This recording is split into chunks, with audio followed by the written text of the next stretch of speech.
Ladies and gentlemen, Bungle, hope you're doing well and I hope you're having a great day. So if you saw my last video, possibly, returning viewer, new subscriber, we went and talked about the JC Wings F-15C 172 Pixy. Now this is the 1x144 version, which the only ways you can pick this up really is looking on eBay and also going to the Flying Mule to go and pick one of these up, and usually they're kind of going for $50 United States dollars, so there's that as well. So kind of if you saw my other video, if you're new and seeing this, basically what we're going to do, kind of just look at the box art, then we're going to go and take the vehicle out, we're going to go look at the plane and everything, put it on the stand, kind of see how it looks like, and then lastly I'm going to go and compare it to the 172 version, and we can kind of see what the differences are.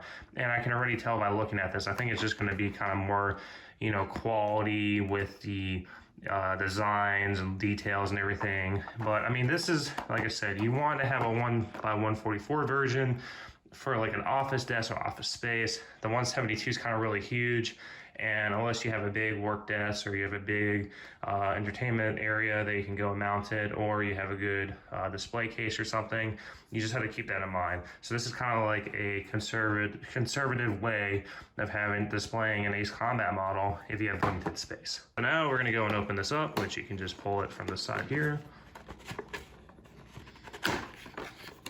Comes out fairly easily. Me personally, I like to go and keep my cases just because, you're always moving or you move around a lot and stuff like that. You can kind of keep it there. And it's actually pretty simple pulling this thing out compared to the 172. The 172 was very, very huge. So here we go. So interesting enough, you see right here, we got our little missiles. So this is something that's kind of similar. This is just like a kind of smaller version of the 172. The 172 kind of had the same thing where you can go and put your fuel tanks here, and you see you got some rockets here as well. So that's pretty cool. You can also see down here, we've got some landing gear. So me personally, let's see if the camera can focus in on that. There you go. Yeah, so landing gear is kind of iffy with JC Wings products, especially from what I read online, just because they have a tendency to break. So just keep that in mind if you're gonna try and use this or put landing gear on. And this is a stand. I like JC Wings stands pretty much just because of the aspect of, these are where the engine sits. So we can go and focus on that camera. Basically, the engine will sit back here and hold on to the aircraft. So it's pretty cool. I like JC Wing stands. I think they're a lot better than Hobby Master just because they're die-cast. This one here is plastic, but like I said, it's a 1x144. So this is kind of like the El Cheapo version, in my opinion. Now we're gonna kind of just put everything on, and then we're gonna go and display it. So I wanted to go and kind of take this thing out too before I started putting things on it. And surprisingly, it's very detailed just for a little model. You can see back here, this is probably where your landing gear is going to go. And kind of like how the 172 was, you're going to have something to put your landing gear. So me personally, I'm not going to put landing gear on it. I'm going to go put the covers on it, so that way it kind of looks like it's flying in midair. But I mean, it's just the detail on it, especially for a 1x144, is actually very good. That's one thing I noticed with JC Wings is that they just take a lot of good quality in making their products. Like, I know Hobby Master is like kind of like the premium version of everything, but this is like the only collab that we've seen done for Ace Combat die-cast models.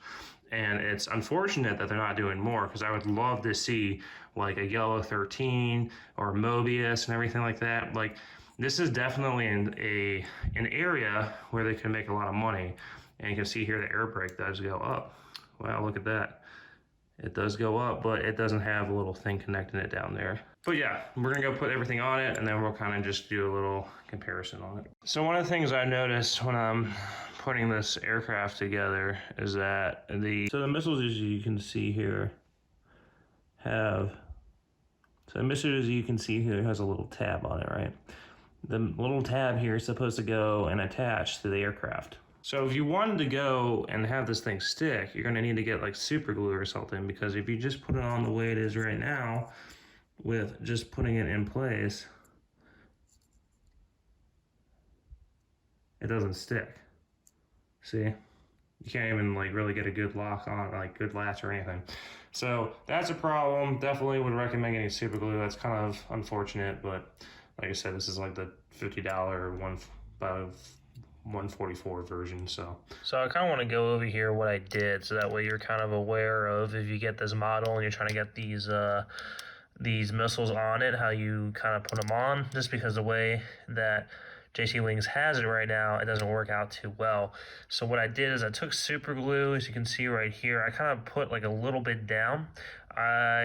So there's different ways of doing it, but what I did is I put it down. You take the little end piece of it, you dip it in the super glue, and then you find a slot and you put it on it that way. And that's the best way of doing it, just because as you can see here, it kind of retains its value by doing that. And we'll put this up on display and see how it looks. So as you can see here now, we went and put this aircraft on display. As you can see, it looks generally pretty impressive. Just for especially something with a 1x144 scale, it just looks very, very sharp, very good.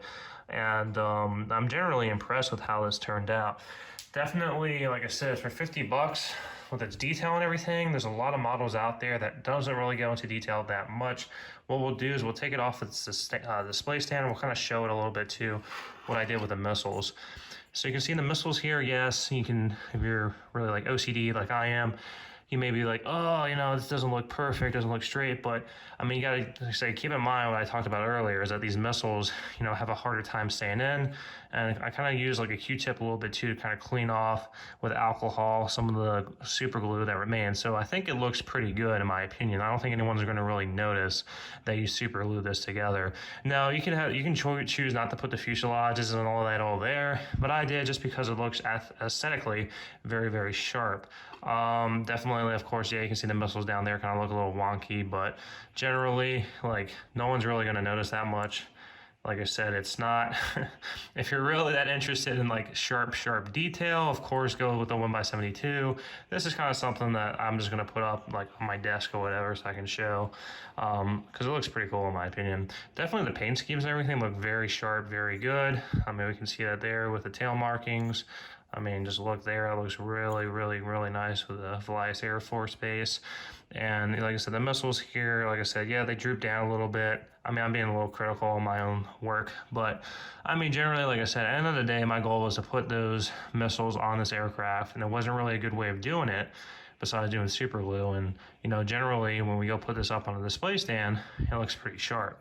I mean, even if we look frontally, you can see here, like, not really that big of a deal, right? Like, who's really going to notice that, oh yeah, those missiles are jacked up? And with the display stand, like I said, a plastic display stand, and kind of how it works with these two engines back here, that's where the JC Wings mount usually works, is that you can kind of go and plug it in that way, and I don't mess it up, as that would look bad. There we go. Voila. See, we plug it back in back there. And like I said, for a display, like, no one's really going to be looking at the missiles per se, you know, from this angle. And yeah, I'm generally very impressed with it. So also just getting different shots, different angles, so you kind of see what you're looking at. So for scale purposes, you can kind of see the difference here. We have our 1x144 here, and we got our 1x72. Of course, you can see the difference already, which is size. The 1x72 is massive, so like I said, if you're running out of space, so you kind of want this at your office or your workplace, well, this would probably be your best bet, is to go with the 1x144. This is kind of something you would just keep at your own desk or something like that, just because, like I said, the scale on it is huge in the detail, and I've already done a review on it, so you can go and look down below in the description to kind of see more into detail about that. But the 1x144, definitely a lot more user-friendly with just space and everything like that, so definitely something you can add in your collection. So here's my closing thoughts, basically. As you can see right here, the 1x144 and the 1x72 are different with their detail. As you can see, there's like actually a detailed pilot in there, while here it's kind of not really that detailed. But if you're kind of working with space and everything like that, and you still want a pretty good model, the 1x144 is cheaper and is more space friendly.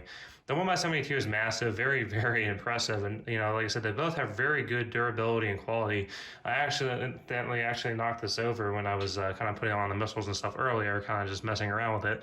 And nothing broke. Everything was still good. It's a very, very good die-cast model aircraft. Definitely very impressed with JC Wings and their quality. Highly recommend to any Ace Combat fan or any collector that's kind of interested in picking up these aircraft. They go on eBay, and the Flying Mule has them all the time on their website as well. If you reach this point of the video, and possibly new viewer, new subscriber, well, I hope today is the day that I earn your subscription. Having you subscribe, having you comment down below my channel really does help me a lot. And I really do appreciate you stopping by. Having you comment, having you mash that like button helps me with the YouTube algorithm. Returning sub, returning viewer, thanks for coming by as well. I also, hashtag bungle smelly socks, because most people don't watch this point in the video, I actually got my hands on the 1x72 Rosgrees F-15C Tomcat.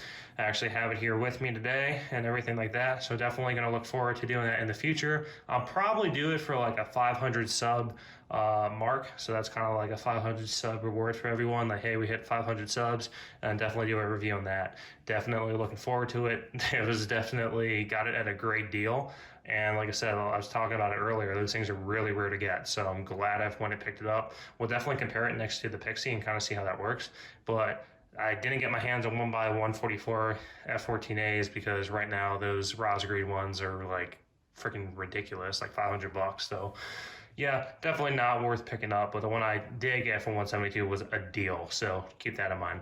Other than that, I hope you all have a great day. Take care.